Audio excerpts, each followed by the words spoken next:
Shooting ஸ்பாட்ல develop பண்ண விஷயங்கள்னு பாத்தீங்கன்னா அந்த படத்தோட சில டைலாக்ஸ் கொக்கி குமார் போர்ஷன் ஒன்று வரும். அது ஷார்ட் ஃபிலிம்ல பாத்தீங்கன்னா கொக்கி குமார் மாரி ஜீவா நடிச்சு காட்டுவாரு. அதுக்கு இவருக்கு ஆப்போசிட்ல ஒரு கவுண்டர் ஒண்ணா கொடுத்துட்டு இருப்பாரு.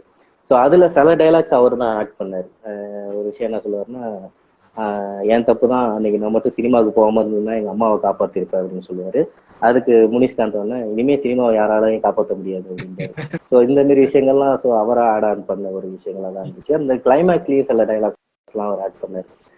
ஜீவா வந்து கீழே அடிபட்டுக்கிறாரு. அப்போ வந்து விழுந்துடுறா அப்படிங்கிறது. தென் டோர் சாத்திட்டு போகும்போது இனிமே நாளைக்கு நம்ம வீட்டுல ஒன்னு போட்டோ எடுக்கிறதுக்கு எல்லா மீடியாக்காரங்களாம் அடிச்சு நிக்க போறாங்க. ஸோ இந்த மாரி சில டைலாக்ஸ் எல்லாம் அவர் ஆட் ஆன் பண்ணி தான் அந்த படத்தை ஒரு லெவலுக்கு கொண்டு வந்தாரு. தென் இன்னொரு டைலாக் பாத்தீங்கன்னா அந்த பாட்டில் எடுத்து அடிச்சதுக்கு அப்புறம் எந்திரிச்சு சிகரெட் குடிச்சிட்டு அப்படியே பின்னாடி சாஞ்சி விடுவாரு மாதிரி. ஸோ அந்த இடத்துல அவர் வந்து நடிப்பு களஞ்சியமே அப்படிங்கிற மாதிரி சொல்லிட்டு விழுந்தாரு. ஸோ இதெல்லாமே அவரோட இன்புட்ஸ் தான்.